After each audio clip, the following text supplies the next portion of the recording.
তার প্রথম প্রমাণ হচ্ছে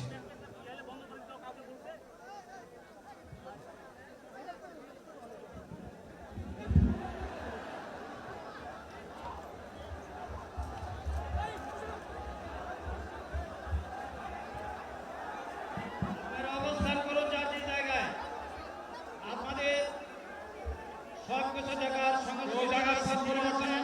সবাই জায়গায় থাকেন, সবাই তার নিজ নিজ জায়গায় অবস্থান গ্রহণ করেন,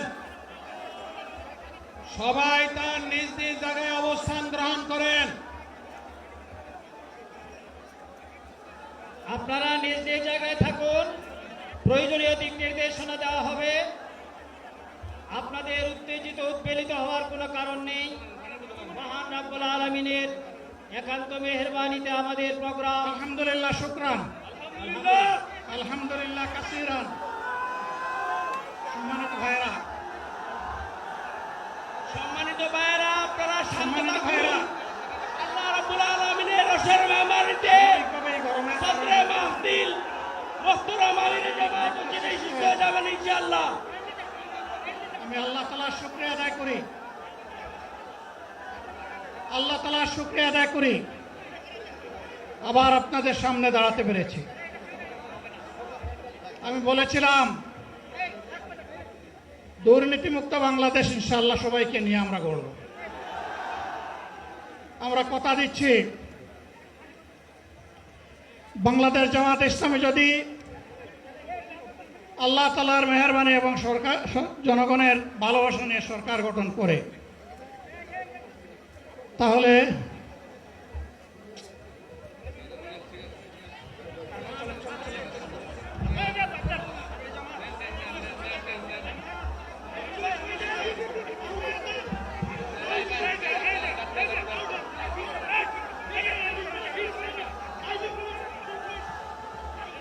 আপনারা নিজ নিজ জায়গায় অবস্থান করুন। আমাদের স্বেচ্ছাসেবকগণ আছেন, সংশ্লিষ্ট বিভাগের দায়িত্বশীলরা আছেন, তারা প্রয়োজনীয় ব্যবস্থা নেবেন। কারো মাইকের সামনে আসার দরকার নেই।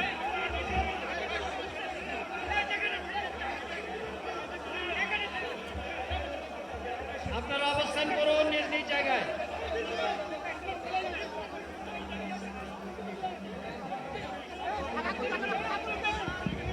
সবাই মেহেরবানি করে শান্ত হয়ে বসুন, শান্ত হয়ে বসুন, শান্ত হয়ে বসুন।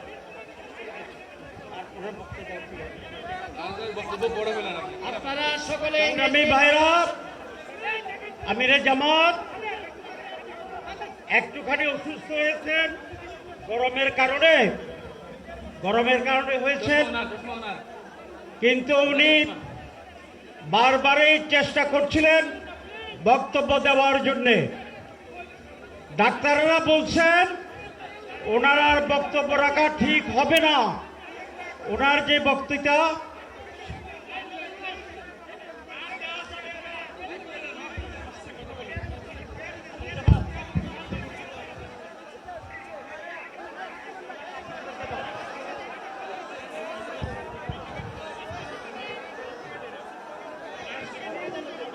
আপনারা নিজ নিজ আসনে উপবেশন করুন। সংগঠনের দায়িত্বশীলগণ প্রয়োজনীয় দিক নির্দেশনা দিবেন। আপনাদেরকে নিজ নিজ জায়গায় অবস্থান করার জন্য অনুরোধ করা হচ্ছে। এটা দেন না এখানে। আপনাদের এই ড্রোনগুলো আলহামদুলিল্লাহ, আলহামদুলিল্লাহ। আরে আল্লাহ যত সময় আয়াত দিচ্ছেন, আল্লাহ যত সময় আয়াত দিয়েছেন তত সময় মানুষের জন্য লড়াই করবো ইনশাআল্লাহ। এই লড়াই বন্ধ হবে না। বাংলার মানুষের মুক্তি অর্জন হওয়া পর্যন্ত আমাদের লড়াই অব্যাহত থাকবে। বলছিলাম জামাতে ইসলামী যদি আল্লাহর ইচ্ছা এবং জনগণের ভালোবাসায় বাংলাদেশের মানুষের সেবা করার সুযোগ পায়, তাহলে মালিক হবে না, সেবক হবে ইনশাআল্লাহ। আজ আমি ঘোষণা দিচ্ছি, লক্ষ জনতাকে সাথে নিয়ে বাংলাদেশ জামাতে ইসলামী থেকে যারা আগামীতে সংসদ সদস্য হিসাবে নির্বাচিত হবেন, তারা কথা বন্ধ করেন, সবাই বসে পড়েন, সবাই বসেন, কেউ দাঁড়াবেন না, সবাই বসেন। যদি আল্লাহর ইচ্ছায় জনগণের ভালোবাসায় বাংলাদেশ জামাতে ইসলামী থেকে সংসদ সদস্যরা নির্বাচিত হয়ে সরকার গঠন করেন, তাহলে কোনো এমপি, কোনো মন্ত্রী আগামীতে সরকার কিন্তু প্লট গ্রহণ করবে না। কোনো এমপি এবং কোনো মন্ত্রী ট্যাক্সবিহীন কোনো গাড়ি চড়বে না। কোনো এমপি এবং কোনো মন্ত্রী তার নিজের হাতে কোনো টাকা চালাচালি করবে না। কোনো এমপি এবং কোনো মন্ত্রী যদি তার নির্দিষ্ট কোনো কাজের জন্য বরাদ্দ পেয়ে থাকেন, কাজ শেষ হওয়ার সাথে সাথে বাংলাদেশের 18 কোটি মানুষের কাছে তারা তার প্রতিবেদন তুলে ধরতে বাধ্য হবে। সম্মানিত বন্ধুগণ, চাঁদা আমরা নিব না, দুর্নীতি আমরা করব না। চাঁদা আমরা নিতে দেব না, দুর্নীতি আমরা সহ্য করব না। এই বাংলাদেশটাই আমরা দেখতে চাই। যুবকদেরকে আমরা স্পষ্ট ভাষায় বলতে চাই, বন্ধুগণ, তোমাদের সাথে আমরা আছি। আমি আজকে জামাতের আমির হিসাবে এখানে কথা বলতে আসিনি। আমি এসেছি বাংলাদেশের 18 কোটি মানুষের একজন হয়ে কথা বলতে। আমি শিশুদের বন্ধু, আমি যুবকদের ভাই, আমি বয়স্কদের সহযোদ্ধা, আমার বোনদের আমি ভাই। সুতরাং তাদের মুক্তির জন্যই আমি দায়িত্ব নিয়ে আজকে এখানে দাঁড়িয়েছিলাম। আল্লাহর ইচ্ছা শরীর আমাকে সাময়িকভাবে সহযোগিতা করে নাই, এটাও আল্লাহর ইচ্ছা যে এখন আল্লাহ আমাকে কথা বলার সুযোগ দিচ্ছেন। আমি বলতে চাই, বাংলাদেশের নির্দিষ্ট কোন শ্রেণীর মুক্তির জন্য আমাদের এই লড়াই নয়। রাস্তার একজন পরিচ্ছন্নতা কর্মী, চা বাগানের একজন শ্রমিক,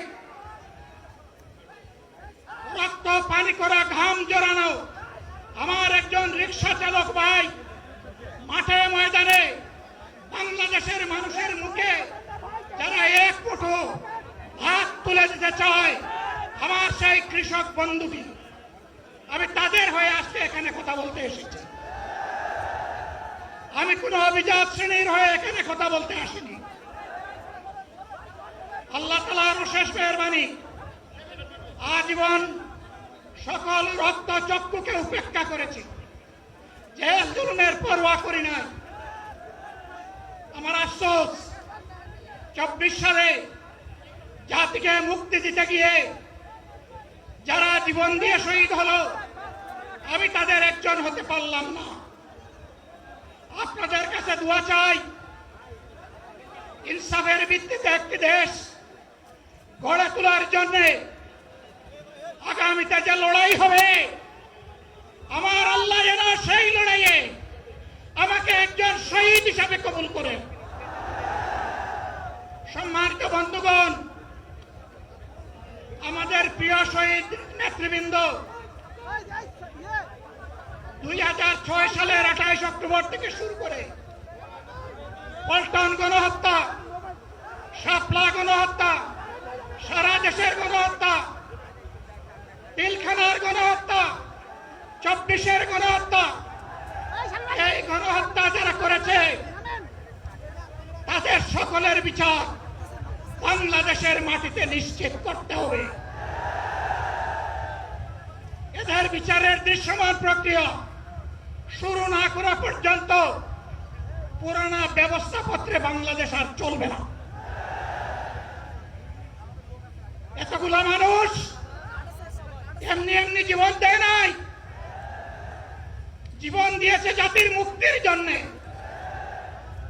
যদি বস্তা ফোটা পুরানা সবকিছুই টিকে থাকবে, তাহলে কেন তারা জীবন দিয়েছিল?